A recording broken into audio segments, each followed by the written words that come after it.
அப்படியே அங்கிட்டு பார்த்தா ஹூரோ அதான் அரை வேற ட்ரெஸ் போட்டிருக்குன்னு பார்த்தா ட்ரெஸ்ஸே போடல. லிட்டரலி மாங்கால அது அமனமா தான் இருக்கும். ஆனா அந்த கேரக்டர் வந்து இங்க ட்ரெஸ் போட்ட மாதிரி, அதாவது கை மேனிபுலேஷன் தான், அதை வச்சு ட்ரெஸ் மாதிரி லைட்டா காமிச்சிருப்பாங்க மாப்பாக்காரங்க. அடுத்து ரியூ இஷிகோரி தலையீழாத்தான் குதிப்பேன் என்பது போல் தலையால் தான் சுடுவேன் என்ற நோக்கத்தில் விற்பார். என்னமோ ஒண்ணு பெருசா செட்டிங் பண்றானுங்கன்னு தோணும் போதுதான் யூட்டாவை காமிச்சானுங்க.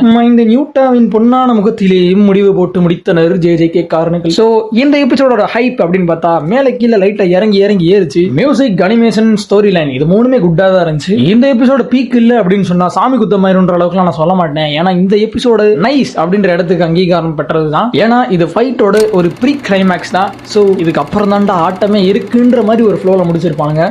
அதுக்கேத்த மாதிரி 12வது எபிசோடு இருந்துச்சு பகா. வெயிட் பண்றா டே, ஏன்டா எவ்வளவு பிரம்மாண்டமான கண்டென்ட் இறக்கிருக்கீங்க. அந்த செதுக்கி வச்ச சிற்பத்தை இப்படி ஷார்ட்ஸ்ல பாத்துக்கிட்டு இருக்கு. கொஞ்சம் சினிமேட்டிக் எக்ஸ்பீரியன்ஸோட ஃபுல் ஸ்கிரீன்ல பாடுறா. ஸ்நாக்ஸ் எடுத்துட்டு வாடா பாக்கலாம்.